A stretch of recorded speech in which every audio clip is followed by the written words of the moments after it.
سبحان اللہ و بحمدہ سبحان اللہ العظیم الحمدللہ رب العالمین اللہم صلی علی محمد و آلہ وصحبہ. I'm again going to discuss this and I'm again going to teach this.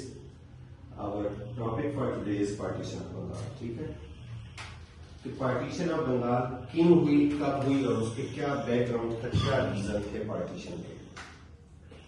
تو جو کوشچن آتا ہے سی آئی میں پارٹیشن سے ریلیٹڈ وہ کیا ہے کہ وائی بنگال واز پارٹیشن, جو کہ 7 مارکس کے.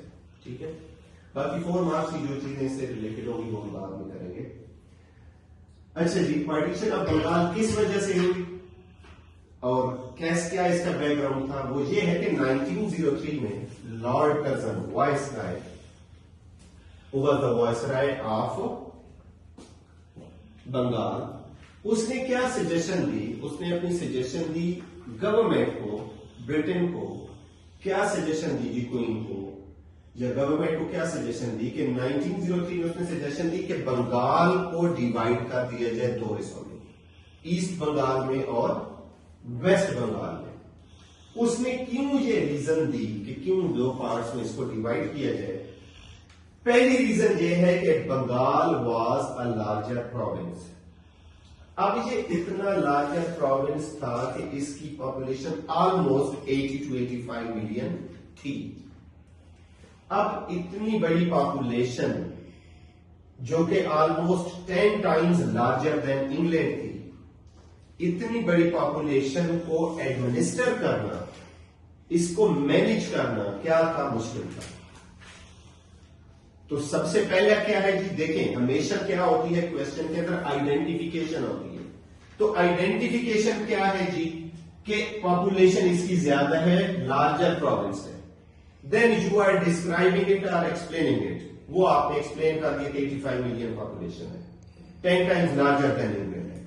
اور آخر میں ہوتا ہے ہر پوائنٹ کا انالیسس. تو اس کا انالیسس کیا ہے کہ بیٹر ایڈمنسٹریشن کے لیے اس کو کیا کیا گیا, ڈیوائڈ کیا گیا. تو یہ ہے جی پہلا اس کا ریزن کہ پاپولیشن زیادہ ہے, لارجر پروونس ہے, 85 ملین آلموسٹ پاپولیشن ہے, which is difficult to manage. So in order to manage it efficiently and to administer it efficiently, the British decided to follow the suggestion of Lord Curzon and they divided it into East Bengal and West Bengal. Second reason G, second reason یہ ہے کہ 1857 میں ہوئی تھی war of independence. اب یہ war of independence کا سارا بلیم ہمیں پتا ہے ہر کسی کو کہ یہ کس کے اوپر کیا جاتا تھا, مسلمز کے اوپر, کہ the Muslims had started this war of independence. حالانکہ ہندوز کیا تھے, ایکولی اس کے اندر شامل تھے. یہ چونکہ مسلمز کے اوپر سارے کا سارا بلیم کیا گیا تھا, that's why اب مسلمز کو برٹش کسی قسم کے کوئی رائٹس پرووائڈ نہیں کرتے تھے. ان کو کوئی اکنامک فنڈ نہیں دیے, ان کو کسی قسم کی کوئی ڈیولپمنٹ نہیں کی ان کے ایریاز کی, ان کو کوئی ایجوکیشنل فنڈ نہیں دیں گے. تو اس وجہ سے مسلمز کو کوئی کسی قسم کے رائٹس نہیں دیے جاتے تھے تب سے, اور وہ سر سید نے بھی اسی لیے ایفرٹس کی تھی اس ٹائم پہ. اب یہ ریلیشنز آف برٹش اور مسلم جو کہ شروع سے 1857 سے ڈیٹیریوریٹڈ تھے, خراب تھے. اب برٹش کیا چاہتے تھے کہ وہ ان ریلیشنز کو, کیونکہ اب دیکھو 1905 آ گیا, تو after almost 50 years situations change, وہ سرکمسٹانسز چینج, ان کے اوپینینز چینج. تو دیٹس وائی اب ان کے سارے کا سارا چونکہ ٹائم چینج ہو گیا, سچویشن چینج ہو گئی, تو اب ان کی پالیسی بھی وقت کے ساتھ ساتھ کیا ہوتی جا رہی تھی, چینج ہوتی جا رہی تھی. That's why they decided کہ اب ہمیں کیا کرنا چاہیے, اب ہمیں مسلمز کے ساتھ برے ریلیشنز نہیں رکھنے چاہیے, بلکہ کیا کرنے چاہیے, ہمیں برٹش کے ساتھ, مسلمز کے ساتھ اپنے ریلیشن امپروو کرنے چاہیے. اس لیے انہوں نے مسلمانوں کو خوش کرنے کے لیے اب کیا نکلے گا کہ مسلمز کے ساتھ ریلیشن کو امپروو کرنے کے لیے اور مسلمز کو خوش کرنے کے لیے کیا کیا جی, انہوں نے چینج کیا, ڈیوائڈ کیا. پھر تھرڈ پوائنٹ آپ یہ آ جائیں کہ کانگریس کیا کر رہی تھی. Congress was the main political party and mainly it was the party of the Hindus. یہ ہندوز کو ریپرزینٹ کر رہی تھی. اب یہ کانگریس اور ہندوز چونکہ تعداد میں زیادہ تھے بنگال کے اندر، اس لیے یہ کانگریس کیا کر رہی تھی، بار بار پریشرائز کر رہی تھی کہ نیو ریفارمز لے کر آئی جائیں، نیو لاز جو کہ کس کو سپورٹ کریں، ہندوز کو سپورٹ کریں۔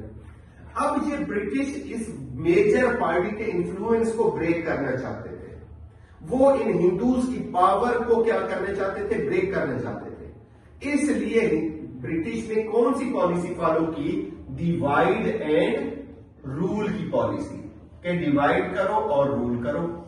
تو they divide it into eastern and western part, تاکہ ایک تو ہندوز کا پریشر کم ہو جائے، کانگریس کا جو انفلوئنس ہے وہ کم ہو جائے، دو حصوں میں ڈیوائڈ ہو جائیں گے تو کیا کریں گے، ہندوز ہمیں اتنا زیادہ پریشرائز نہیں کر پائیں گے، اینڈ دین ڈیوائڈ جب ہو جائے گا تو ان کو رول کرنا آسان ہو جائے گا۔ لاسٹ پوائنٹ آپ یہ کہہ سکتے ہیں کہ ویسٹ بنگال میں ہندوز کیا تھے جی، میجر پاور تھے، ٹھیک ہے، almost 42 million Hindus they were residing in West Bengal, ٹھیک ہے۔ اب جتنی بھی، اور اس کے علاوہ ایسٹ بنگال والی سائڈ پہ مسلم زیادہ تھے، 18 ملین کے قریب تقریباً مسلم تھے اس سائڈ پر، مسلم زیادہ تھے تعداد میں۔ لیکن ہمیشہ سے چونکہ برٹش 1857 کے بعد ہی برٹش کا جو انٹینٹ تھی وہ کس سائڈ پر تھی، صرف اور صرف ہندوز کی طرف تھی، ہندوز کو وہ کیا کرتے تھے جی، پریورٹی دیتے تھے۔ تو دیٹس وائی جتنے بھی فنڈز تھے، جتنی بھی ڈیولپمنٹ تھی، ریلوے کی کنسٹرکشن ہے، روڈز ہیں، ایجوکیشنل انسٹیٹیوشنز ہیں یا ہاسپٹلز ہیں، وہ ساری کی ساری کہاں پر کی جاتی تھی، موسٹلی ویسٹرن بنگال میں، ویسٹرن سائڈ پر، جبکہ جو ایسٹرن سائڈ تھی وہ زیادہ تر ایگریکلچرل سائڈ تھی۔ یہ سائڈ انڈسٹریل سائڈ آپ کہہ لیں، وہ سائڈ ایگریکلچرل سائڈ تھی، وہاں پر کوئی